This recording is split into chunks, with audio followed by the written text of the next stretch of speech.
د اشراق د لمانځه په اړه باندې فرمایي او د څاښت د لمانځه په اړه باندې فرمایي وایي په تاسو کې چې کله هر سړی سهار راپورته شي سهار چې کله راپورته شي پر دا هر هډ پر هر جوړ باندې د یوه صدقه لازمي ده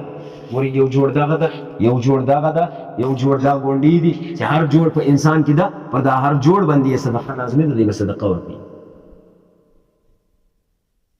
لهذا یوري الحمدلله ویل هم صدقه ده یوري سبحان الله ویل هم صدقه ده یوري لا اله الا الله ویل هم صدقه ده یوري الله اکبر ویل هم صدقه ده یوري چاته د نیکو امر کول هم صدقه ده لبدو راګرځول هم صدقه ده د انسان په وس نه دي پرسیدونه صدقې په یوري ادا کې نو انسان دی راولاړ سي د 60 منځ د 2 رکعات نفل وکي د ټولو صدقاتو خلاص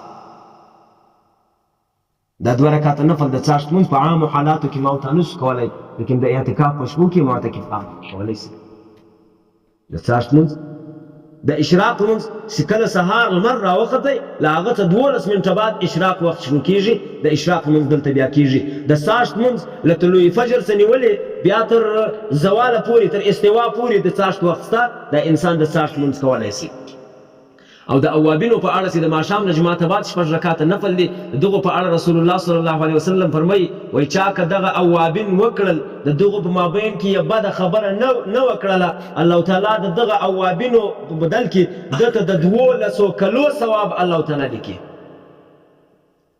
12 کاله ګوري د 12 کاله عبادت ثواب الله تعالی ودته لیکي د اوابین ما ته په عامو حالاتو کې نسو کولی لیکن د اعتکاف په شپو کې کولی شي د اعتکاف برکات درشئ ګورئ تحیة الوضو ده تحیة المسجد ده چې اودس دې وکړئ د اوداسه لپاره یو 2 رکعاته نفل چې لمونځ دې وکړئ د مسجد ته راننوتې د مسجد لپاره یو 2 رکعاته نفل دا چې کوم منځونه دي په عامو حالاتو کې یې ما ورته نسو کولی لیکن په کوم وخت کې د اعتکاف په شپو کې هر معتکف کولی شي ځکه چې معتکف په مسجد کې مجبور ده دا کارونه به کوي د څه شي لپاره راغلی ده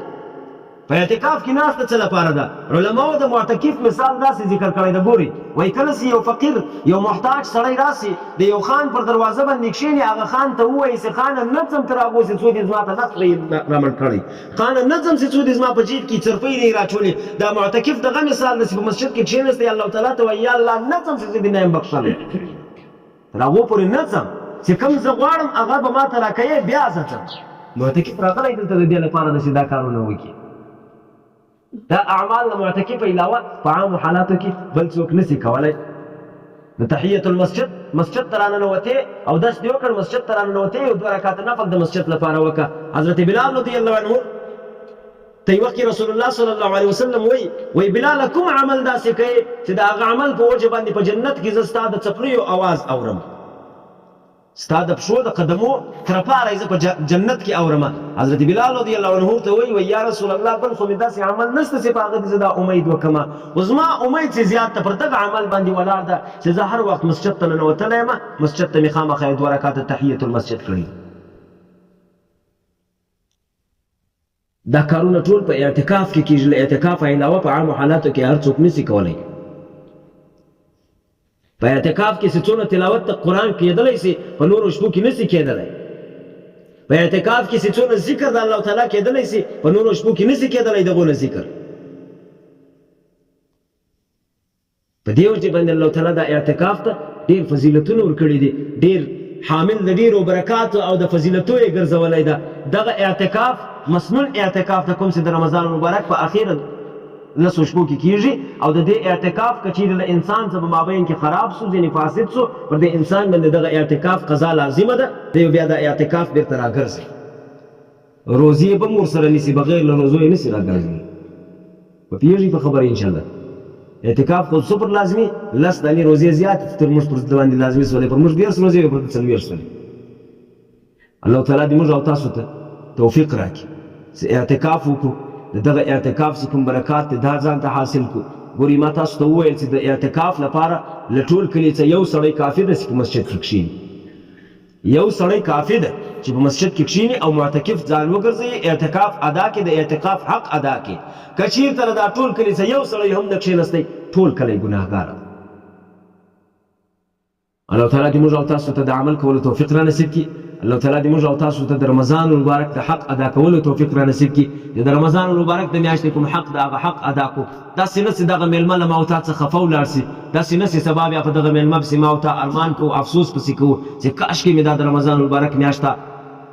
یو وارې بیا نیولې وای. والله اعلم چې پر کال به بیا ما او تا دغه میاشت نصیب سي او که به مو نسي نصیب. ډېر کوشش چې کوو باید مسلمانان په د اخر چې کومه عشره را روانه ده په دغه کې باید ډېر کوشش وکړو.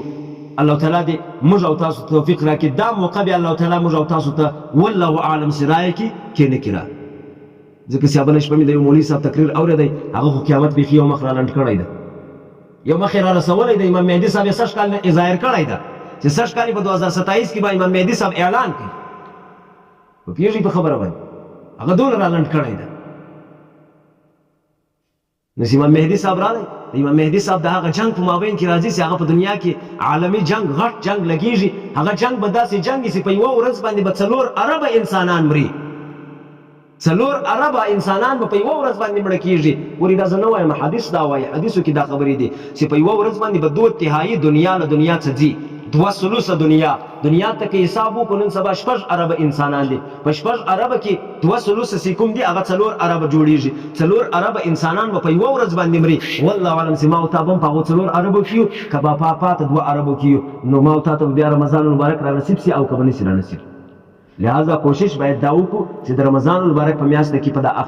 اخري عشره پاته ده، دا عشره به د تر نیمۍ واوښته، نن یې 14مه ده، اخري عشره پاته ده چې عتق من النار ده. په دغه میاشت کې له الله تعالی څخه دا سوال وکړو چې یا الله د جهنم له اوره مې وساتې، یا الله له جهنم مې وساتې، یا الله له جهنم مې وساتې، اللهم اجرنا من النار، اللهم اجرنا من النار، اللهم انك عفو تحب العفو فاعف عنا، اللهم انك عفو تحب العفو فاعف عنا. دغه دعاوې باید ډېرې وکړو، له الله تعالی څخه مغفرت وغواړو، له الله تعالی څخه رحمت وغواړو، له الله تعالی څخه سوال د عتق من النار وکړو. دا میاشت ختمېدونکې ده، بیا به ما او ته ارمان پسې کوو، افسوس به پسې کوو. ښه خبره دا ده چې په دغه میاشت کې په الله تعالی باندې ځان وبخښو، بیا ما او ته هېڅ ارمان نه کوو. کوو انشاءالله، کوشش کوو انشاءالله. الله تعالی دې اول و ماته بیا و تاسو ټولو ته توفیق را نصیب کړي. وما علینا الا البلاغ المبین.